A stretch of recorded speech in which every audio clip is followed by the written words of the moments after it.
इस सम्मानित मंच पर मौजूद हम सबके गौरव, हम सबके अभिमान, हमारे भारत के प्रधानमंत्री आदरणीय श्री नरेंद्र मोदी जी मौजूद इस सम्मानित मंच पर अररिया से हमारे एनडीए के प्रत्याशी भाई प्रदीप सिंह जी मौजूद यहाँ पर सुपौल से हमारे एनडीए के प्रत्याशी आदरणीय दिलकेश्वर कामत जी मौजूद इस सम्मानित मंच पर तमाम एनडीए के वरिष्ठ नेतागण मौजूद यहाँ पर, तमाम आदरणीय मंत्रीगण मौजूद यहाँ पर, तमाम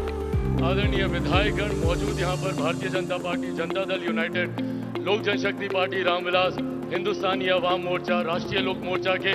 तमाम मजबूत पदाधिकारी साथी, तमाम मजबूत कार्यकर्ता साथी, प्रेस मीडिया के तमाम पत्रकार साथी, आदरणीय बुजुर्गों, माताओं, बहनों, मेरे तमाम नौजवान युवा साथियों, सबसे पहले आप सबको चिराग पासवान का प्रणाम। साथियों, आज जब दूसरे चरण का मतदान हो रहा है, आप लोगों को कुछ कहने बताने की जरूरत नहीं है। आप सबने मन बना लिया है और जनता आज की तारीख में हम नेताओं से कई आगे है। जो विश्वास प्रधानमंत्री जी ने पिछले 10 सालों में अपने कार्यों से अर्जित किया है, जिसको हम सब प्यार से मोदी की गारंटी कहते हैं, वो विश्वास इतना ज्यादा है कि आज किसी को ये बताने की जरूरत नहीं है कि एनडीए के किस प्रत्याशी के प्रति आप मतदान करें, किसको आप जिताएं, क्योंकि ये मन आप लोग बना चुके हैं। कारण है इसके पीछे, कारण है जिस तरीके से हमारे प्रधानमंत्री जी ने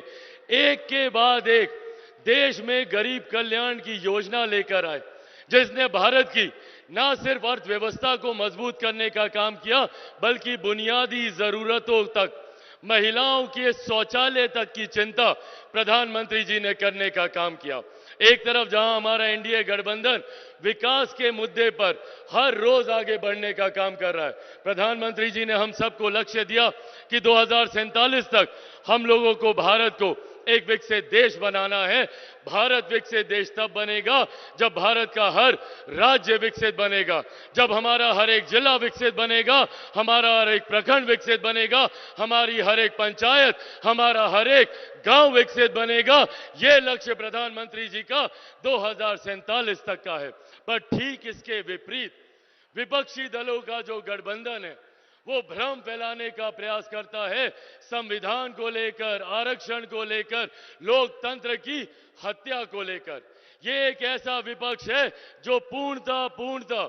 मुद्दाहीन है। इनके पास कोई उठाने के लिए मुद्दा नहीं है, तो डराने की राजनीति की जाती है कि संविधान को समाप्त कर दिया जाएगा, आरक्षण को समाप्त कर दिया जाएगा। आज प्रधानमंत्री जी के इस मन से, प्रधानमंत्री जी के सामने, प्रधानमंत्री जी के ही शब्दों को दोहराते हुए आप लोगों को विश्वास दिलाना चाहता हूं कि जब तक हमारे देश के प्रधानमंत्री आदरणीय नरेंद्र मोदी जी हैं, तब तक ना देश में संविधान को कोई खतरा है, ना आरक्षण को कोई खतरा है।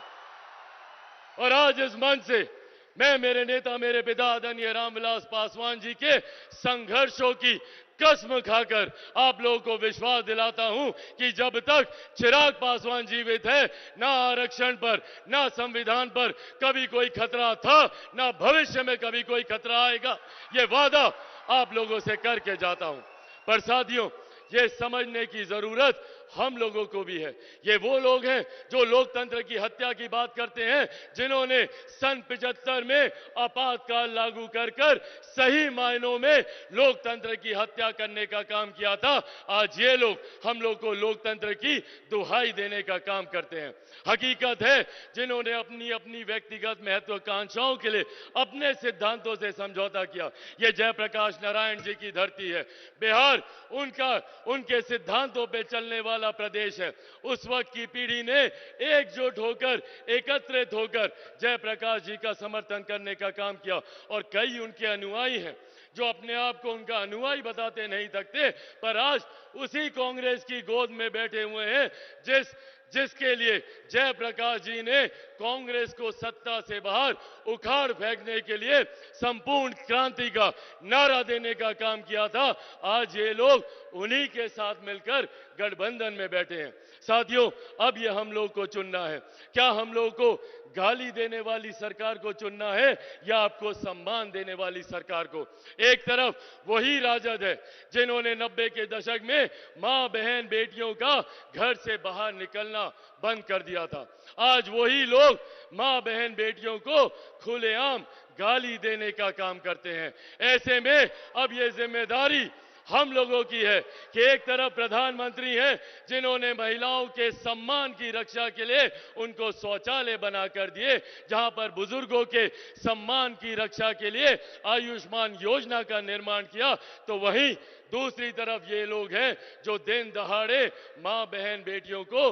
गाली देने का काम करते हैं, उनको अपमानित करने का काम करते हैं। एक बार फिर से मैं आप सबसे यह आह्वान करूंगा, जरूरी है देश की मजबूती के लिए, देश की सुरक्षा के लिए, महिलाओं के सम्मान के लिए, बुजुर्गों के अधिकार के लिए और युवाओं के भविष्य के लिए, किसान और मजदूरों के हक के लिए कि एक बार फिर से हमारे प्रधानमंत्री तीसरी बार देश के प्रधानमंत्री बने और हम तमाम प्रत्याशी उन्हीं के सेना के सदस्य हैं जो हम मिलकर हमारे प्रधानमंत्री जी के लक्ष्य 400 पार को हम लोग पूरा करेंगे, जिसमें बिहार की 40 सीटों का महत्वपूर्ण योगदान रहेगा। सब लोग तैयार है ना? एक बार दोनों हाथ उठाकर जोरदार ताली से हमारे प्रधानमंत्री जी को अपना विश्वास दें, जोरदार ताली बजाकर। एनडीए गठबंधन जिंदाबाद, एनडीए गठबंधन जिंदाबाद, आदरणीय प्रधानमंत्री नरेंद्र मोदी जिंदाबाद, आदरणीय प्रधानमंत्री नरेंद्र मोदी जी जिंदाबाद।